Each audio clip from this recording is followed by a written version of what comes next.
I almost forgot why I came over. I've been promising to bring you this videotape. What It is is called How People Make Colored Construction Paper. Perfect time for that. Let's watch it right now, all righty?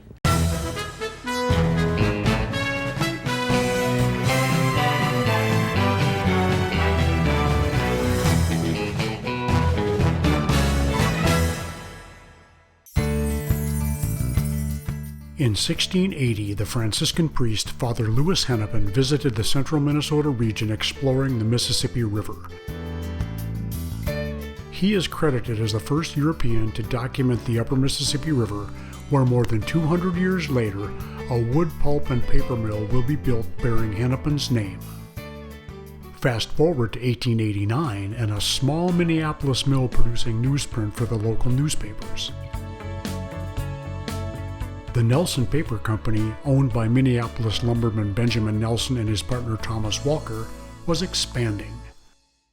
About a year later, this company needed pulp because they didn't have any pulp to make newsprint with, so they looked for a mill within 100 miles of the Twin City area, and they decided on Little Falls because it was in the middle of a lot of wood. They just built a dam in there which they could use for power.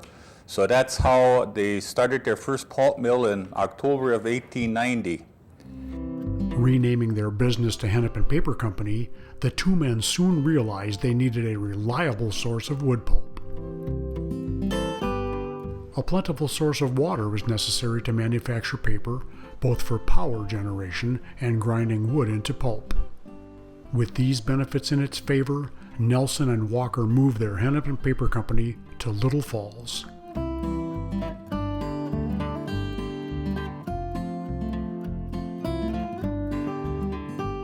Construction of a pulp mill began immediately in the spring of 1890.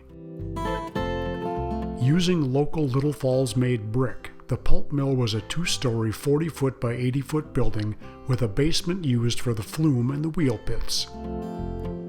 Power was furnished by 3 vertical water wheels set in a granite flume resting on native bedrock with 4 pulp grinders installed. Construction of the pulp mill cost between $50,000 and $60,000 by the time it was completed in the fall of 1890. A year later, they decided to build their paper mill here in Little Falls because it was just a matter of time because transportation costs were so high. So they built a paper mill in 1891 in Little Falls. By late 1890, the new pulp mill was already producing and was the only pulp mill west of the Mississippi and east of the Rocky Mountains. The January 16, 1891 edition of the Little Falls Transcript said, "Paper from the pulp made here shows the spruce and poplar tributary to this city will make unusually excellent quality of pulp, it being especially superior of that made in the Wisconsin woods." About that same time in 1891, rumors were circulating that a paper mill was to be built in Little Falls. Rumors became fact when the July 3, 1891 Little Falls Transcript reported laborers had begun excavation for the paper mill at the south end of the canal. The Hennepin paper mill was built to adjoin the 1890 pulp mill on its north end for a combined river frontage of 308 feet. Within 6 months, the first rolls of paper were manufactured on December 17, 1891. Hennepin quickly established a reputation for quality products. They also began operating 24 hours a day to manufacture newsprint for its growing list of customers. By the end of March 1892, Hennepin was producing 20,000 pounds of newsprint daily. On Monday, January 7, 1901, at about 4:30 in the morning, sparks from a stove in the pulp mill had ignited piles of shavings and other materials in the woodroom. The building was soon engulfed in flames. Only a night watchman was at the mill, and he immediately gave the alarm. The Little Falls Fire Department arrived at once, but the fire spread quickly to the paper mill, completely destroying it. The next day, Hennepin crews began clearing the ruins of the paper mill. Within 6 months, rebuilding of Hennepin was complete and the first newsprint paper rolled off the line on Wednesday, July 10, 1901. For the next 30 years, Hennepin's product line of newsprint and manila paper would remain successful amid competitive markets.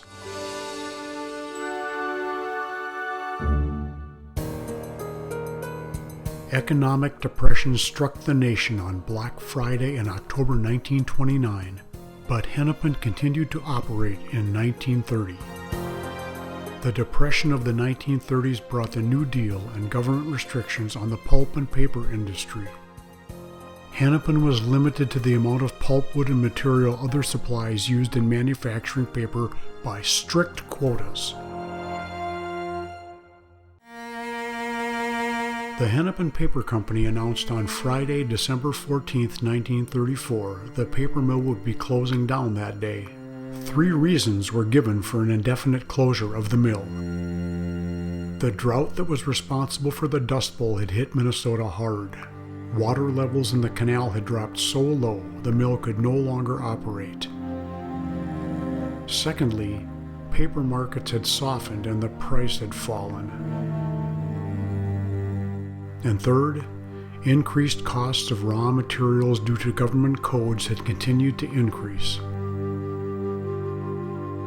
100 Hennepin employees were laid off, and the mill would remain closed during the next year and a half while the nation struggled through the Depression.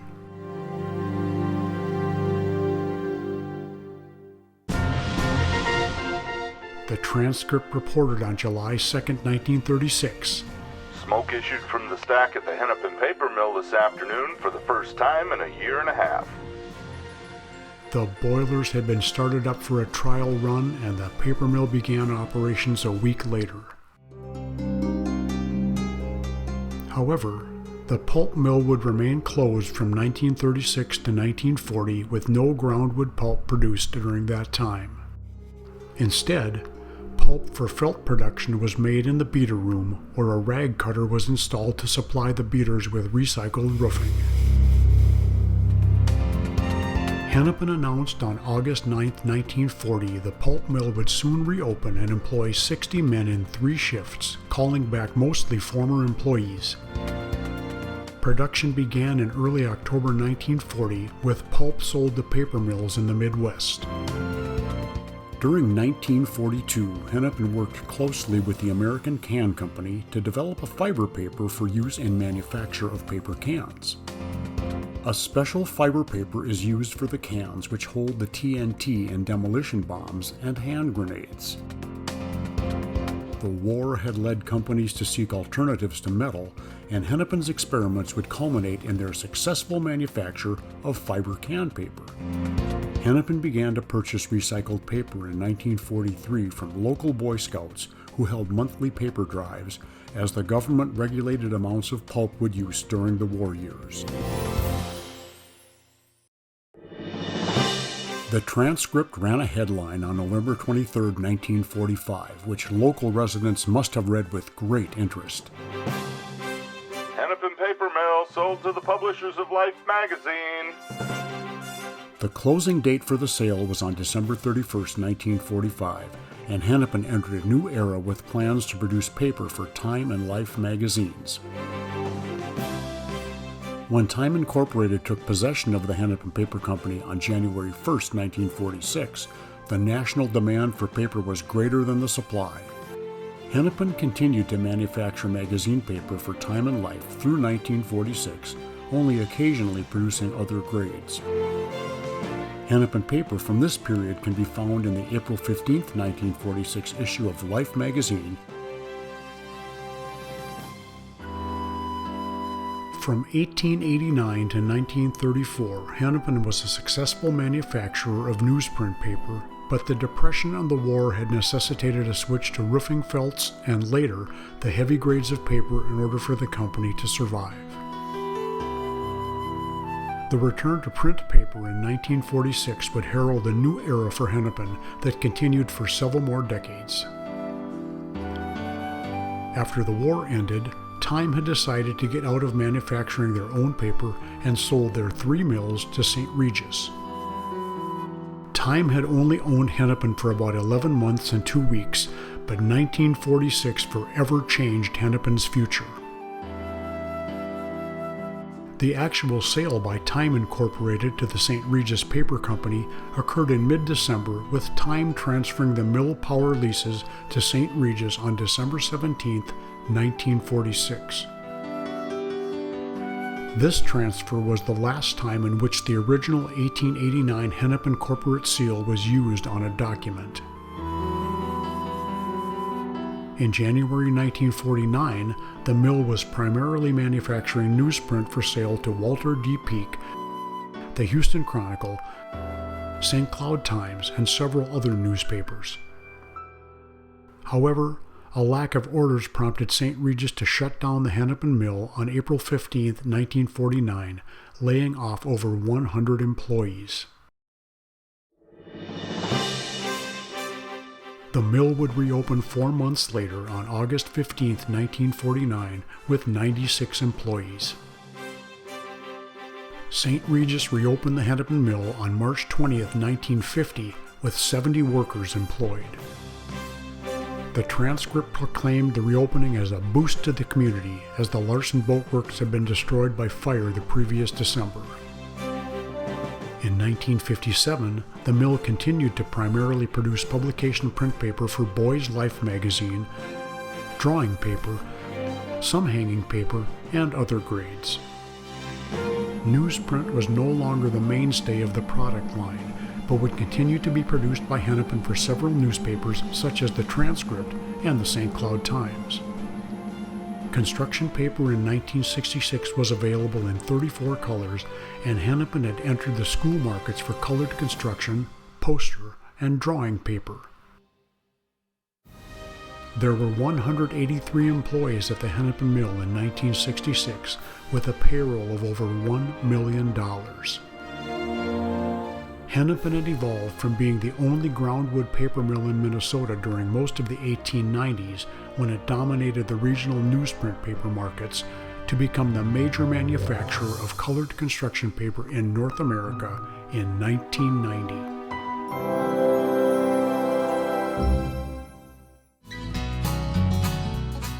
In the early days, employees at the mill often rode bicycles to work. When a worker accidentally rode his bike into the canal, the Transcript cautioned, The bicycle path along the canal is extremely close to the edge, and unless one's very careful, he is apt to make an attempt to ride on water.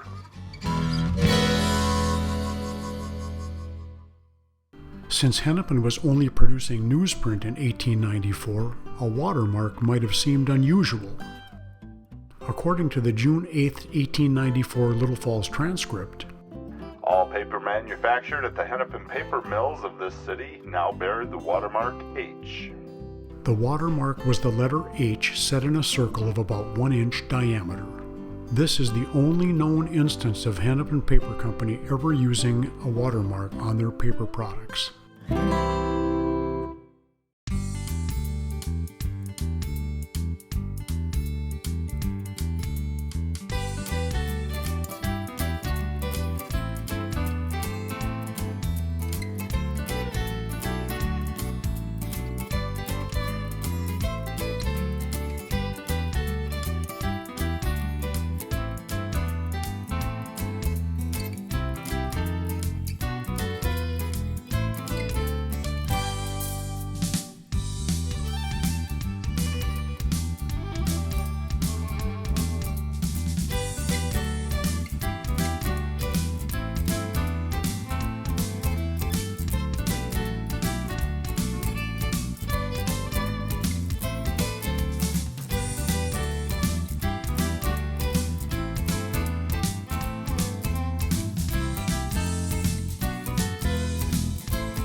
You said that there was never a strike either. Well, In the 24 years I was union president, we never had a strike. wow, that's commendable. We had some close calls, you know. Like I told them, when I was negotiating on the negotiating committee, we had a staff rep for international staff rep, and I had 3 people in the grievance committee negotiating with us, and we had to get a firm commitment from management. They had to convince us there was no money left on the table, and every one of the strikes, we as the committee came back and recommended to the membership, and I think it was pretty accurate at the time of how we did it. I know we were pretty accurate. Throughout Hennepin's history, there have been only a few small labor disputes, but the only major strike began in the machine room at 5 p.m. on Friday, May 30th, 1913. 12 papermakers walked out and the paper mill was shut down, but the pulp mill continued to operate. The dispute began when Hennepin promised employees an 8-hour day if the Watab mill in Sartell did likewise. The strike continued through June and July 1913 with the paper mill operating below capacity. 14 strike breakers arrived, and by June 9th, 17 more employees joined the strike, many of whom worked in the pulp mill. Hennepin resumed operating on June 12th when passenger trains stopped next to the mill to let off more strike breakers. Hennepin's machine room workers earned the following daily wages in 1913. Machine tender, $4.10. Back tender, $2.28. Third hand, $2.10. Fourth hand, $1.85. And screen boy, $1.60.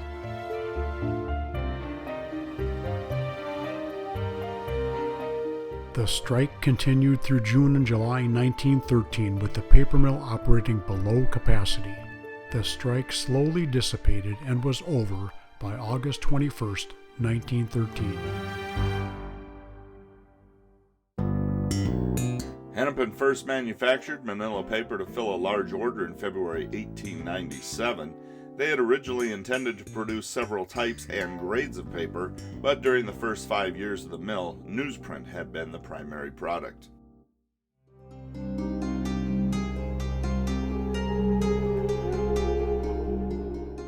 We should do some videoing here before the building comes down. Once it's down, it's gone forever.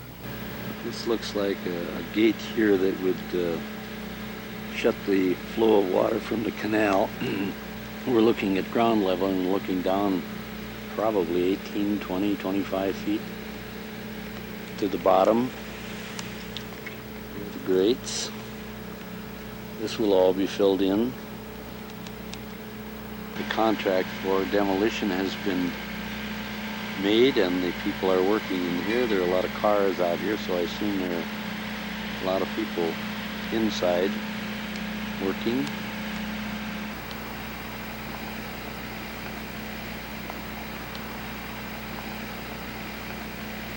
The roofs are questionable, could come down at any time. Demolition was the only solution to this problem.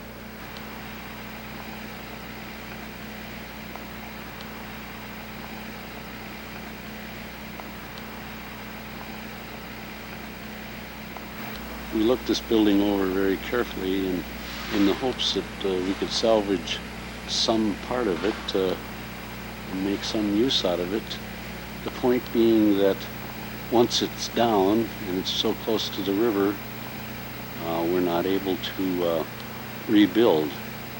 But if a building still is up and you rehab it, it's permissible. And therein lies the problem. There just wasn't enough to salvage in here to save any of the structure. So the decision was made to tear it down. Over the years, you could see that things were changing, the market was changing. We started struggling. At one point, the mill was making 80% of the colored construction in the United States. And the reason is our colored paper was the most vivid paper on the market. It was bright, it was beautiful colors. Do you remember the day it shut down? Yes, I remember the day it shut down. I remember the day after the bankruptcy and we locked her up. First they went to the recycle and it boosted them up. Then we had the pollution problem, environmental problems.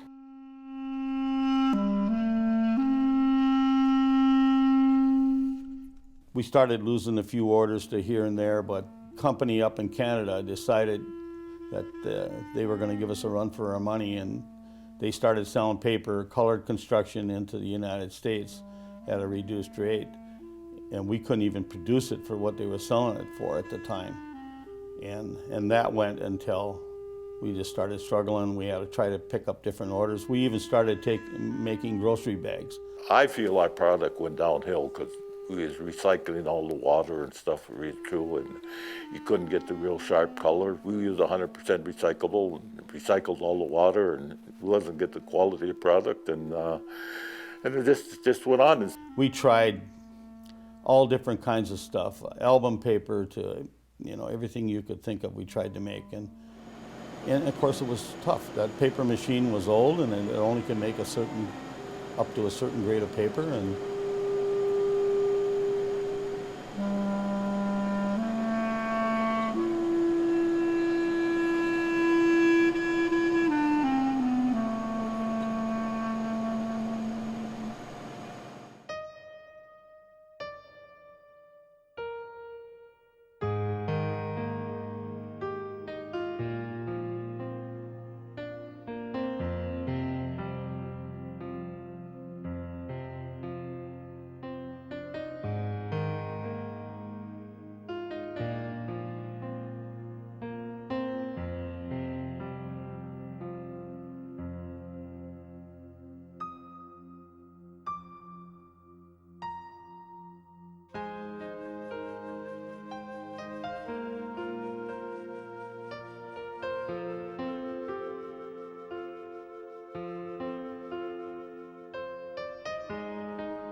The U.S. Secret Service visited the mill in early August in 1967. Apparently, a counterfeiter on the West Coast had printed bogus $20 bills on Hennepin Fibertone. When the Secret Service returned a month later, the difference between the Fibertone and currency paper was explained. The Secret Service notified Hennepin that Fibertone was not in any violation of any laws, and the matter was dropped.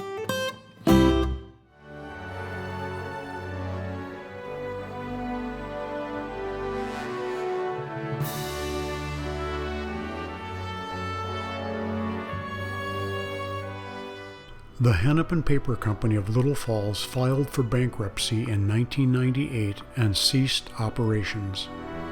The site was quickly deemed an eyesore, an environmental hazard, and a health concern. After its closing, the abandoned buildings fell into disrepair, and in 2002, the main warehouse sustained major fire damage.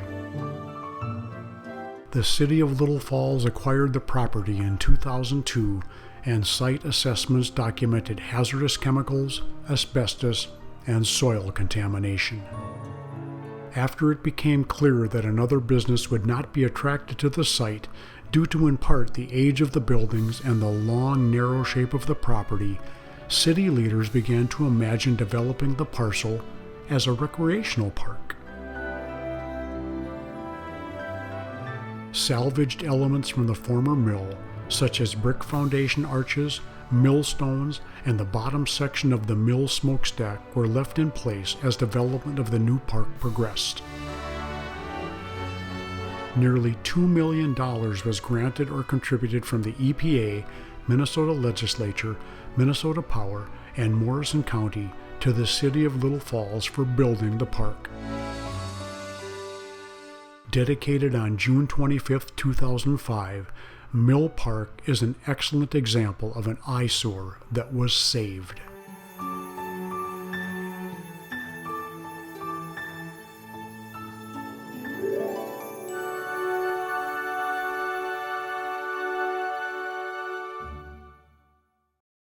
Well, hello and welcome to everybody. I'm excited to be here. I think this is a really exciting time to dedicate this mill park today. So I just want to start right off. I'm going to start with the project manager, Ken Haberman of Landmark Environmental. He was in charge of everything, and I thought he just did a wonderful job. So I'd like to bring Ken up here, and he can tell you. The real key of the success of this project was that there were so many contributions made by so many folks. Want to mention to you, I wouldn't have missed this occasion, this invitation, Brian, for anything. Even if I hadn't been invited to speak, I would have been here. And let me tell you why. My grandfather, Martin Wenzel, worked at this mill from the time it started until he passed away in 1908. That's a long time ago. And Governor Pawlenty, a couple of years ago, was not going to pass, or he wasn't even going to look at a bonding bill, but he said we'll leave the door a little bit open. And I want to thank our next speaker, Greg Blaine, for keeping his foot in that door and getting us $1 million for this project. So I'm going to bring up Greg right now, our state representative. So we knew that this was a project of great importance, and it was a huge project for me as a freshman legislator to bring this forward. And I've made a lot of inroads in a lot of places in a short period of time, and certainly in working with Cheryl and the Pollution Control Agency, Carol Anderson, as was mentioned before, was very pivotal in getting this project to completion, and also certainly the persistency of Rich Carlson, the City of Little Falls, Mayor Mackinac, and others. Greg and I's job down at the state capitol, as you can see, we're not done with our work yet, is not always easy, but what makes it easier for us is when we have great people up here that work closely with us to try to do the job for you. And so I just want to thank you for giving me the pleasure of letting you serve you for the last couple of years, and I got another year and a half left, and I'm just glad to help out this community in any way that I can. And next I'd like to bring up one of the Morrison County Commissioners, Tom Wenzel, to talk to us a little bit about the county. Thank you, Tom. Thank you, Mayor Mackinac, for inviting me here and for those kind words. Yes, and I want to also thank the City of Little Falls for taking the lead in this project. And Morrison County was proud to be of some help and to have this historic and recreational asset in our community. I would be remiss if we did not thank the United States Environmental Protection Agency. Normally we hear MPCA or EPA and we go, oh, you know, they're going to be causing us problems. But EPA and Congress passed some legislation about 3-4 years ago, and it was from brownfields to green fields. You know, when you're trying to clean up a site, if you can develop it into something else like manufacturing or housing, there's all kinds of funds out there. But when you want to go from a polluted site to a park, really there aren't a lot of funds out there for that. And so we were watching as Congress was passing this legislation, And it passed, and I said to the city, you know, we maybe should be taking a look at this, and we needed somebody to write the grant. And one of my fellow classmates who sat by me quite frequently was Ken Haberman, and I remember talking with him, and I felt he probably had the know-it-all and the connections to write this grant, and he did, and we got about $600,000 for this project. And Little Falls was the first city in the nation to get funded under this program. I mean, that is no small feat.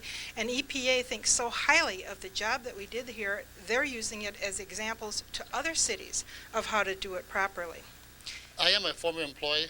On behalf of the Hennepin paper retirees, I'd like to welcome you here again. We have about 65 members of retirees, active members, all retired, all of us. And there's many out there that have found other jobs, of course. Our senior citizens, these armbands, you see, they're for funerals of our fallen retirees who have died. We had 4 funerals in 6 weeks a couple of years ago. We have one senior retiree, Clarence Teller. I'm glad that they have reserved part of the chimney as a memorial for the people that have lost their life. I had never been in a mill before to mount to the thing. But I made up my mind I was going to learn everything I could every day.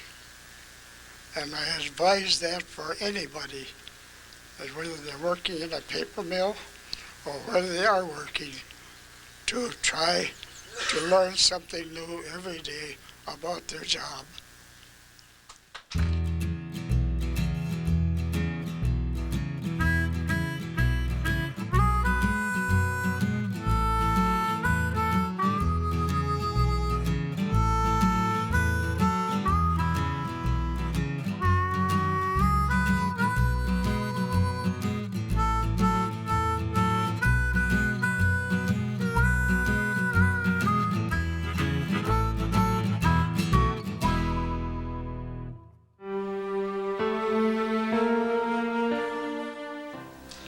Six men were killed here. That is part of the death. This is why we wear these bands also. We hope to have a memorial right about that area for those who have died. I'm going to mention the names. They're not good. I mean, you hate to see anything happen, even a little tiny accident. But the first one was killed, Ben Grabowski, in March 3rd, 1919. Gus Wick, November 20th, 1923. Frank Drong, September 2nd, 1959. Jack Engelhardt, October 30th, 1965. Edward Wakowiak, February 5th, 1966. And Al Tribb, November 23rd, 1971, I'm sorry. I was coming to work at 3 in the afternoon, and Al Tribb worked days, and he was headed for the shower room carrying his lunch pail. I met him. We had to walk through the warehouse to get to our department where I worked.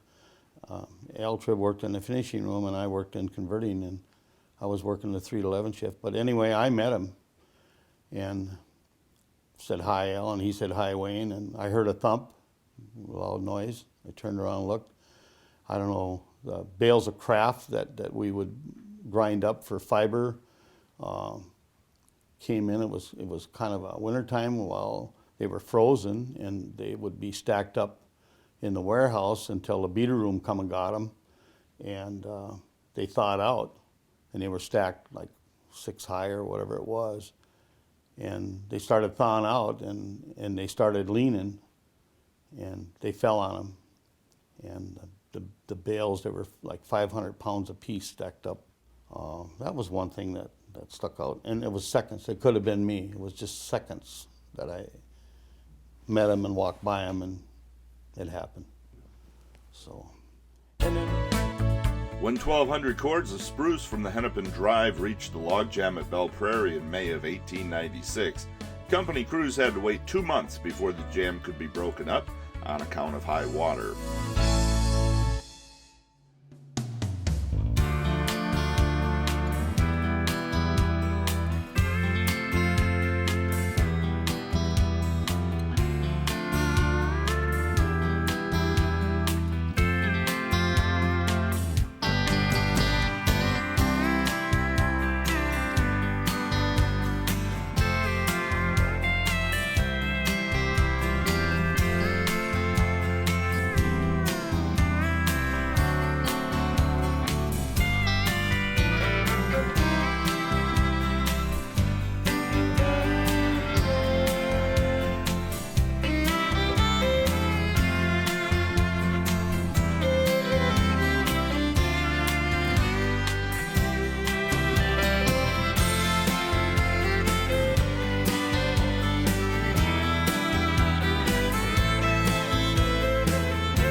we still have a Hennepin get-together, and that's still from that, some of the money is still from that pop fund. When the paper went down, when it actually went down, the pop fund and the union had some money, and we were able to donate some of the money from our local union was able to put into that account. Way back when, Urban Ochemba, I'll mention his name, was the head of that Hennepin retirement group, and Nancy Peterson. Both have passed away here this past year, I believe. We had the Hennepin Paper Group, and we still meet 3 times a year, every 4 months, I believe it is. April, August, and December. We meet at the Pizza Ranch in the back room. We reserve the back room. We sometimes get 40, 50 people in that back room, of people that are still around that have either was at the mill when it closed, or they had been retired before. And we still get together, and it's just an old gab session like we're having here today. We're able to talk.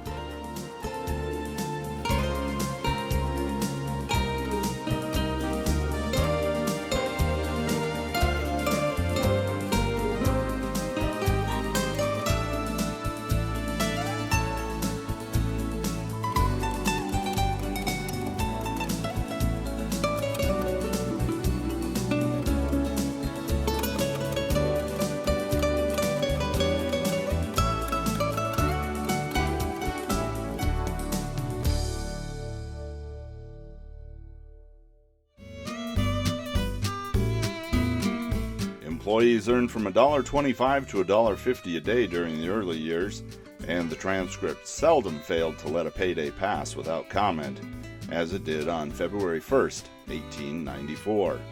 Yesterday was payday at the paper mill, and all the boys are consequently happy.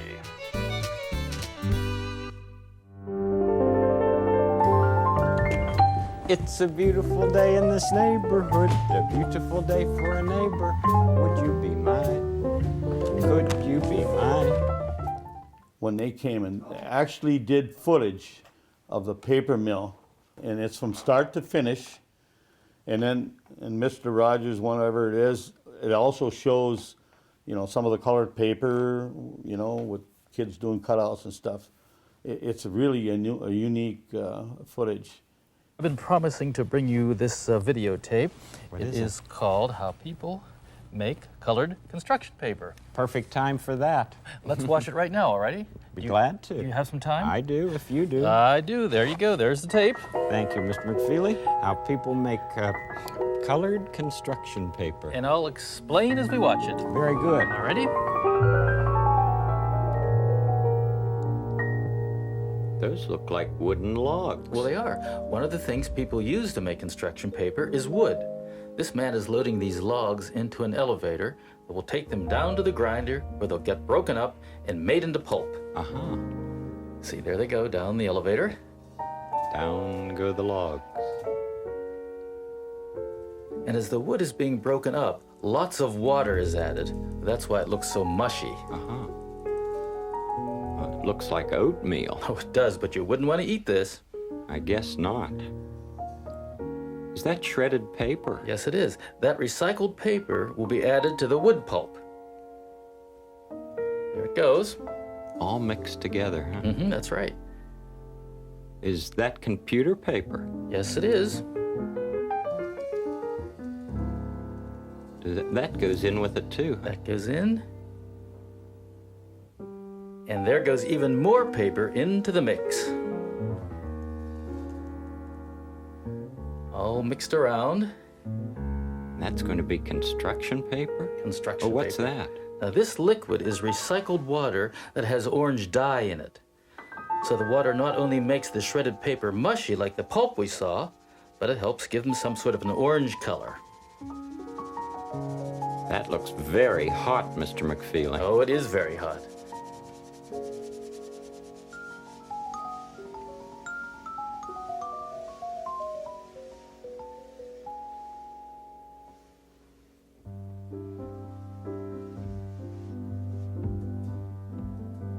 Look at all that floating around, and getting mixed together? On its way to be construction paper. Now this is the beater. The what? The beater. Beater? Beater. The pulp and the recycled paper have been mixed together in here, and more dye will be added. Well, there it goes now, you see? I see the dye in the mix, but the pulp doesn't look orange. Oh, it will. It takes a little time for the color to mix with the pulp. Now you watch. All right.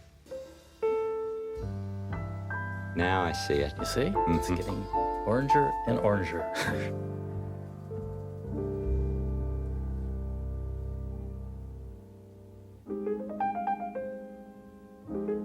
Now from the beater, the pulp mixture moves over this wire conveyor belt.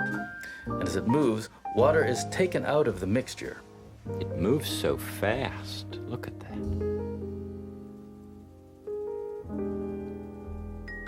And I suppose that water is used again to make more orange paper. You're right. Look how shiny it is. It'll look a little different when more water is taken out.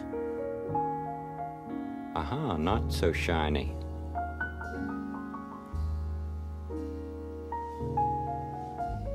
Now the pulp mixture moves over these big heated barrels. The heat dries up the water, and the pulp then becomes construction paper.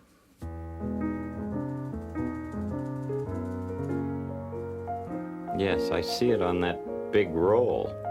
But it's not like that in the store. Oh no, you're right, it's not. But watch what happens. Okay.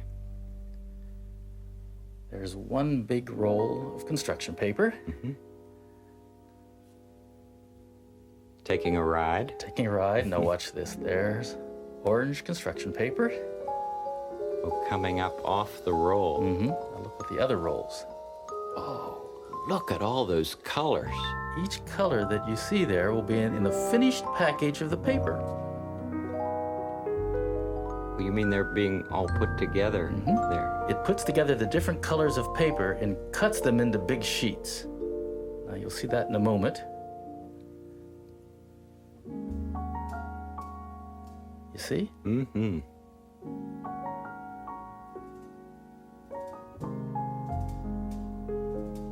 On their way. On their way. And those sheets are kept in these stacks until it's time to cut them into different sizes. Think of all the things you could make with that much construction paper. I'll say. Now this man works the trimmer. It cuts the paper to just the right size.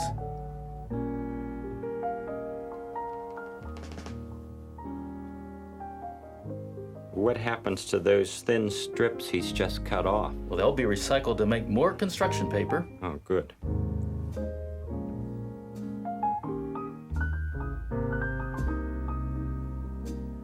That thing must be very sharp to cut all that paper at once. Oh, it is, and that man works very carefully. I'd hope so. Now watch, he's about to do it again. All right.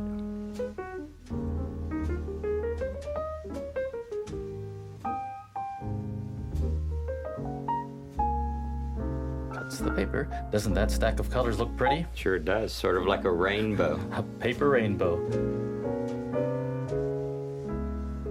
Now what's going to happen? Well, this man loads the paper onto the conveyor belt so that each stack can be wrapped in plastic.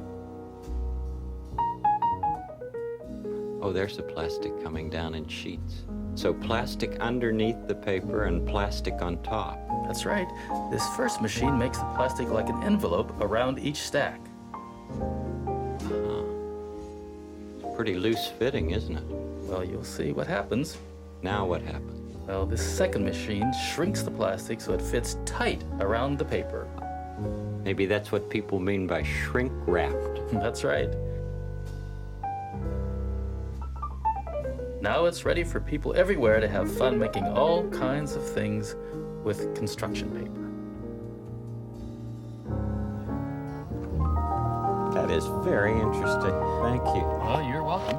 There are sure many things people can use that kind of paper for. That's right.